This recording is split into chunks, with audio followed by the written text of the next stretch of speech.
Flashback की कहानी। सुबह के 7 बजे नैना अपने कमरे में सो रही थी कि तभी मिक्सर ग्राइंडर की आवाज से उसकी नींद टूट जाती है। मेरे सर पर ही लाकर रख दो मिक्सर, सुबह सुबह पता नहीं कौन सी किसको भूख लग जाती है। हे भगवान। तभी बाथरूम से विक्रम बाहर आता है।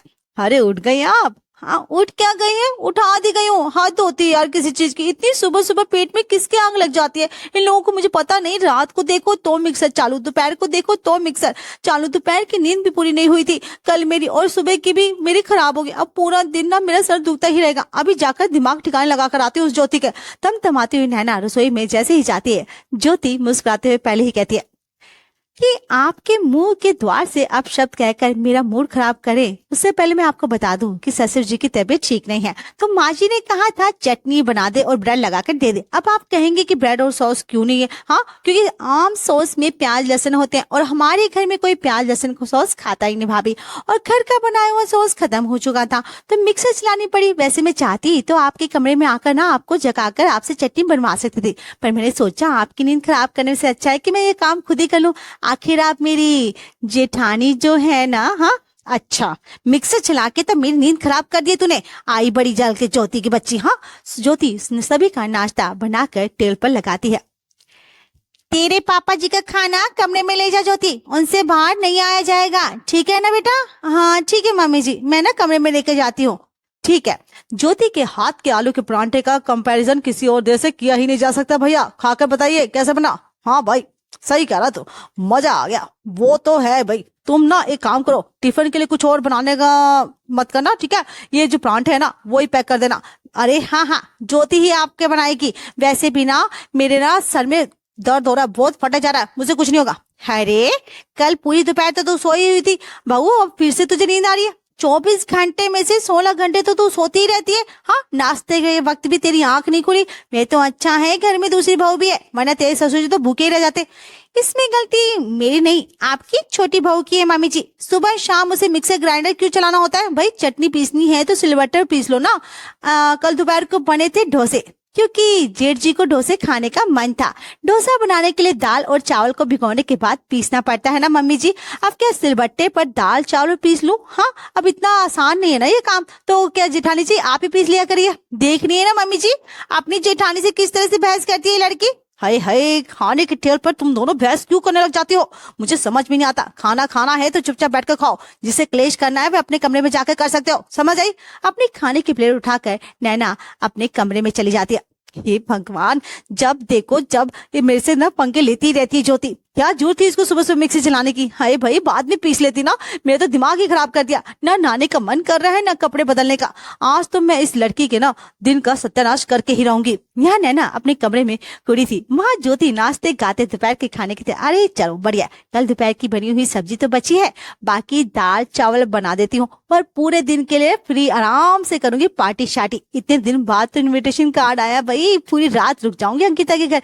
वो भी क्या याद करेगी किस दोस्त से पाला पड़ा था। हाँ तेरा दोपहर के खाने की तैयारी करने के बाद ज्योति अपने कमरे में जाकर रात की पार्टी के लिए तैयार होना शुरू करती है। अब अगर तुम मेरी नींद खराब कर सकती हो तो मैं तुम्हारी पार्टी कैसे होने दूंगी? ज्योति जिस तरह नैना के कमरे के पास थी रसोई, उसी तरह ज्योति के कमरे के पास था घर का एकमात्र बाथरूम। नैना अपने मुंह पर कपड़ा बांधकर मोहल्ले से कुत्ते की पोटी उठाकर ले आती है और बाथरूम के अंदर रखकर दरवाजा बंद कर देती है।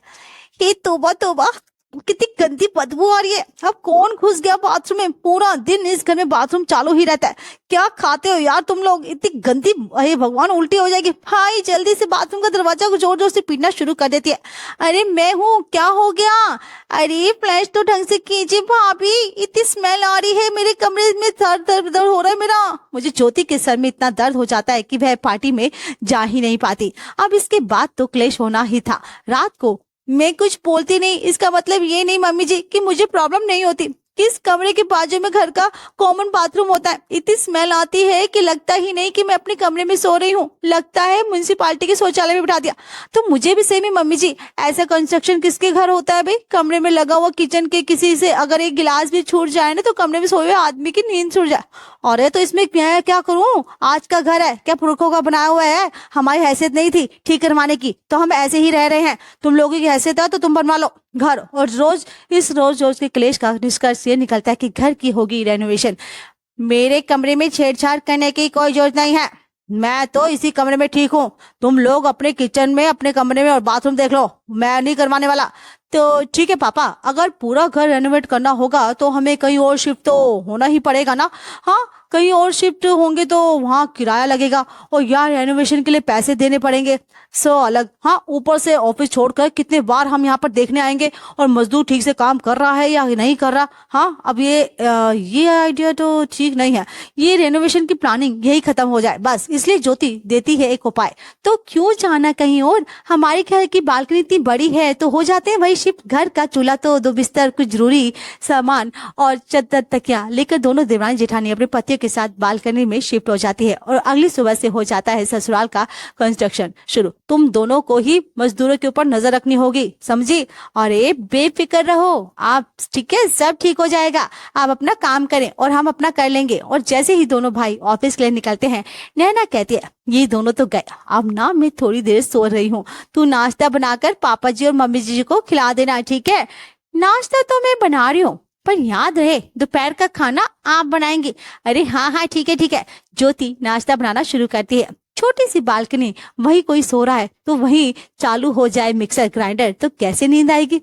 सत्यानाश, यहाँ भी तूने मिक्सर चालू कर दिया ज्योति। हे भगवान, बालकनी में मिक्सर ग्राइंडर मैं तो लेकर नहीं हो आई हूँ भाभी, ये पड़ोस के घर से आवाज आ रही है जनरेटर की। सोइए सोइए। आप नैना की आंख लगती ही है कि दरवाजा खोलकर उसका ससुर बालकनी में आ जाता। सभी के छत से हमारी बालकनी दिखती है, ये कौन सा तरीका होता है सोने का? हाँ, नींद में पता नहीं चलता है क्या तुम लोगों को? हाँ पापा जी, तो होश में आ जाओ, ये चद्दर लेकर तो सो जी थी पापा। अरे 9 बजे तक सोना कोई सोना होता है क्या? हाँ, और पड़ जाते हो। नैना को डांट कुछ इस तरह के पड़ती है। अब बालकनी में सुषमा खाना लगा दे। बहू और ये तेरे पापा जी क्या कह रहे थे तुम लोगों को? है ये कौन सा तरीका होता है बालकनी में सोने का? हाँ, कपड़े कहीं जा रहे हैं, तेरे हाथ पैर कहीं और आसपास के लोग देखेंगे तो क्या सोचेंगे? क्या समझ रहा है तुम्हें? नहीं आता जब जब देखो सोने पड़ जाती है तू। हाँ वही ना मम्मी जी, पर भाभी जी को समझाए कौन? आप नाश्ता तो लगाइए भाभी। दोपहर को चादर लेकर ज्योति बिस्तर पर मुंह ढक कर सो जाती है। नैना खाना बनाने के बाद कपड़े धोने लगती है। मुंह ढक कर रखा है, फिर भी इतनी तेज धूप आ रही है कि नींद ही पूरी नहीं हो रही है। इंसान की रात को वैसे भी नींद पूरी नहीं होती, दोपहर में ऐसे ऐसे ही लेटी रहूंगी तो सर में और दर्द हो जाएगा। ज्योति बिस्तर से उठकर जैसे पैर नीचे रखती है, वैसे ही जमीन पर पड़े सर्फ के पानी पर उसका पैर पड़ जाता है और वह धड़ाम से गिर जाती है। हाय, अब जब नींद नहीं खुल रही थी तो बिस्तर से उतरने किसने बोला था तुझे? हाँ, अच्छा दूसरा कदम नहीं बढ़ाया, नहीं तो तू तो सीधा बालकनी से नीचे ही उतर जाती। ये सब बाद में कहिए भाभी, पहले मुझे हाथ तो दीजिए। मम्मी जी, आपके कारण गिरी हूँ मैं, कमरे में सर्फ का पानी कौन डाल? अच्छा लगता है तू भूल गई है, अब हमारा कमरा ही नहीं बालकनी है और बाथरूम भी, तो कपड़े तो धोने पड़ेंगे ना। तो अगर होश में उठती तो तुझे दिखता कि मैं कपड़े धो रही हूँ और सर्फ का पानी फर्श पर है। इसी तरह जैसे तैसे दिन निकल रहे थे। अब एक छोटी सी जगह पर कोई कितने ही दिन रहे। अब प्रॉब्लम तो ज्योति को भी हो रही थी और नैना को भी। पता नहीं ये रेनोवेशन का काम शुरू करके अच्छा किया या बुरा। अब 24 घंटे भाभी के साथ ही बालकनी में बैठा रहना पड़ता है। न अपने मायके में फोन कर सकती हूँ, ना रोना रो सकती हूँ। जिंदगी हराम हो गई। इस ज्योति के चक्कर में प्राइवेसी की तो बैंड बज गई है। तुम दोनों खुद में कुछ खोई खोई सी लग रही हो। हाँ भाई, 10 बज रहे हैं, खाना नहीं लगाना क्या? हाँ सही ही लग रहा है भैया, चांदनी रात, बालकनी और हम चारों कैंडल लाइट डिनर ले रहे हैं। ऐसा कैंडल लाइट ना भाई ना, ऐसा कैंडल लाइट डिनर हमें नहीं खाना। यहाँ तो बस मच्छर ही मच्छर है। इतने मच्छरों में कोई सोए तो सोए कैसे? अरे तो मच्छरदानी है ना, वही ना, सिर्फ एक मच्छरदानी है। अब आप दोनों सोते हैं फर्श पर, ऐसे में हम आपकी मच्छरदानी भी छीन लेंगे तो अच्छा नहीं लगता ना। चारों मिलकर डिनर करते हैं और उसके बाद दिन भर के थके हारे विक्रम और नितिन तो आराम से जमीन पकड़कर सो जाते हैं। पर प्रॉब्लम शुरू हो जाती है देवरानी जेठानी में। मेरे ऊपर ही चढ़ जाएगी क्या ज्योति? हाँ, जरा खसक तो सही। एक दो दिन भर बैठ बैठ कर तेरा कमर इतना चौड़ा हो गया है कि जगह ही नहीं हो रही है। जेठानी जी, ये क्या कहकर तुम चुप रहती हो? इसका मतलब ये नहीं कि आप कुछ भी बोलती जाएंगी। हाँ भाभी, मेरी कमर चौड़ी हुई है, ये आपकी, ये तो अंधा ही बता देगा। 80 किलो वजन आपका है, मेरा नहीं। हाँ बहुत बोल रही है तू। 80 किलो तो 80 किलो की ताकत भी दिखा देती है तुझे। रुक जा भी। ठुमका मारकर ज्योति को नीचे गिरा देती है। अरे क्या है नैना, है इस वक्त भी तो तुझे रुमाल सूझ रहा है क्या? तुम्हें दिख नहीं रहा बगल में भैया सो रहे हैं, ऊपर भाभी है, तुम पागल हो गई हो क्या? नितिन, 4 दिन से नींद पूरी नहीं हुई है मेरी, फिसल कर नीचे गिर गई हूँ, कमर में अलग से दर्द है, ऐसे में रोमांस क्यों सोचूंगी मैं, वो तो भाभी ने धक्का दे दिया है तो बिस्तर से नीचे आ गई। ये तो शुक्र है कि इस साइड में तुम सो हुए थे, और जेठ जी होते तो भवंडर फैल जाता मेरा। तो देवरानी जेठानी पूरी रात लड़ती रहती है, जिसके कारण नितिन और विक्रम की भी नींद पूरी नहीं हो पाती। अगली ही सुबह तुम दोनों के कलेश के कारण ना घर का रेनोवेशन शुरू करवा दिया, बालकनी में शिफ्ट भी हो गए, और अब तुम दोनों बालकनी में आकर भी लड़ने लग गई हो। मैं लड़ रही हूँ या ये लड़ रही है? तुमने तो बोल दिया कि मैं लड़ती रहती हूँ, कभी मेरी जगह रहकर देखा है?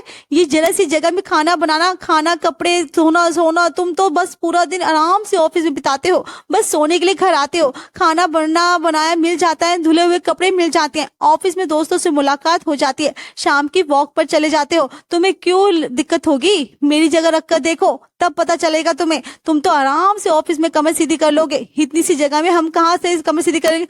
वाह जेठानी जी, नींद पूरी नहीं होती हमारी तो लड़ेंगे ही ना। सुबह का सारा काम निपटाने के बाद दोनों देवरानी जेठानी अपना फोन चला रही थी, तभी पड़ोसन विमला ज्योति से कहती है, हाय रे ज्योति, तू तो पूरी काली पड़ गई रे, क्या चमकती पड़ी तेरे चेहरे पे, पूरे मोहल्ले में तुझ जैसी सुंदर कोई थी ही नहीं, और आज देखो पूरा रंग दब सा पड़ गया। हाँ सही कह रही है विमला, तुझे ज्योति का काला रंग दिख रहा है पर नैना के चेहरे पे फोड़े नहीं दिख रहेंगे, कैसे मच्छर ने खा खा के सजा दिया।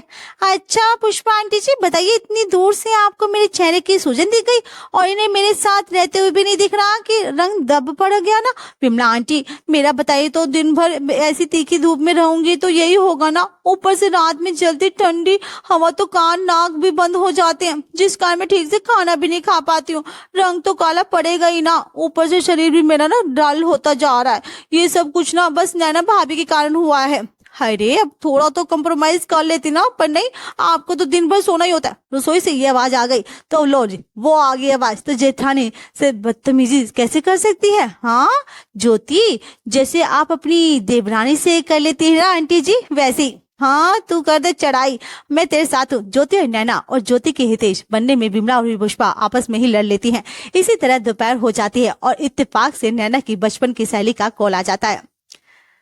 हे भगवान, प्रिया ने कॉल करके बोल दिया 5 मिनट में आ रही है, वे अब मैं उसे कहाँ बिठाऊंगी? मैंने तो मना कर देना चाहिए था ना भाभी, पहले ही मैं उस अपने मायके वालों को, दोस्तों को, रिश्तेदारों को सबको बता दिया कि मेरे घर का रेनोवेशन का काम हो रहा है। भाई तुम मेरे घर मत आना, अब आएगी तुम बिठाना तो बालकनी में ही है, मैं चली सोने, और 5 मिनट के अंदर आ जाती है प्रिया। अब ऐसे में नैना उसे बिठाती तो कहाँ बिठाती? अरे ज्योति उठ जा ना, देख प्रिया आ रही है, ज्योति उठ जा प्लीज, यहाँ बालकनी में उसे बैठने के लिए एक चेयर भी नहीं है, तो उस पर बिस्तर ही बिठाना होगा।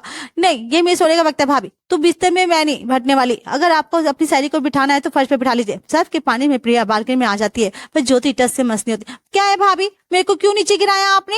नैना को भी गुस्सा आ जाता है, वो अपनी देवरानी के पैर पकड़ के, अरे बस कीजिए, आप अपना दिमाग खराब मत करिए, मैं चली जाती हूँ। अरे नहीं तू कहीं नहीं जाएगी, तू यहीं रह, तूने कोई गलती नहीं करी है, इधर बैठ। नैना ने वापस जाती हूँ, नहीं मैं जाती हूँ, नहीं तू कहीं नहीं जाएगी, आज तो इसी बिस्तर पे बैठेगी। दोनों देवरानी जेठानी मिलकर इस तरह क्लेश करने लगती है कि सुषमा और महेश को भी बालकनी में आना पड़ता है। अब लड़ाई बालकनी में हो रही थी तो आस पड़ोस वालों को भी दोनों को सुषमा के पड़ोसी ही विक्रम और नितिन को कॉल करके इस गहमा गहमी के बारे में बता देते हैं, और दोनों भागते हुए अपने घर पहुंचना पड़ता है। उड़वा लो इज्जत, हाँ मिल गई तुम दोनों को शांति। पूरा मोहल्ला यही बात कर रहा है कि किस तरह दोनों देवरानी जेठानी जानवर की तरह लड़ रही थी। हाँ ये नींद हो गई है, बिस्तर नहीं हो गया है, जी का जंजाल हो गया, मैं छोटी क्या हूँ, अब सब मिलकर मुझे ही दबाने लगते हैं। अरे दवाई क्यों नहीं भाई बेटा, ऐसा कुछ नहीं है मेरी जान, ऐसा कुछ नहीं है, क्यों साइड नहीं लेते? अरे क्या साइड लो तुम ही बताओ। ज्योति जमीन पर तो सोता हूँ, अरे इसमें प्रॉब्लम का सोल्यूशन नहीं निकल रहा है, अब आप ही कुछ करो। हाँ मम्मी बिस्तर की लड़ाई है तो फिर ठीक है, तुम दोनों में से कोई अब से ना मेरे कमरे में सोएगी और दूसरी बालकनी में, बिस्तर पर दोनों की नींद भी बराबर पूरी होगी और तुम दोनों चिड़चिड़ी भी नहीं होगी, ठीक है? बाकी कुछ हाँ ये सही रहेगा, अपने अपने कमरों में शिफ्ट हो जाना। अब अपनी बहुओं को शायद जानती नहीं है सुषमा जी, अब ये दोनों इस बात पर लड़ेंगे कि आपके कमरे में कौन सोएगा और बालकनी में कौन। अरे रुकिए तो महेश जी, उसका भी सोल्यूशन है मेरे पास, मैं 2 चिट बनाऊंगी, एक में नैना का नाम होगा और एक में ज्योति का, और चिट उठाएंगे आपके, जिनके नाम का चिट बाहर आएगा वह मेरे साथ मेरे कमरे में शिफ्ट हो जाएगी, और नाम आता है ज्योति का। ज्योति अपनी सास के कमरे में शिफ्ट हो जाती है और नैना रह जाती है बालकनी में। इसी तरह दिन महीने पूरे हो जाते हैं, ससुराल बनकर तैयार हो जाता है। आज फाइनली नैना को अपनी बालकनी के ससुराल से छुटकारा मिल जाता है और ज्योति को अपनी सास के कमरे से, और दोनों अपने ससुराल में हंसी खुशी रहने अगर हमारी वीडियो आपको पसंद आए तो हमारे चैनल बज़ स्वैग को सब्सक्राइब करें, लाइक, शेयर और कमेंट्स करना ना भूलें। Thanks for watching.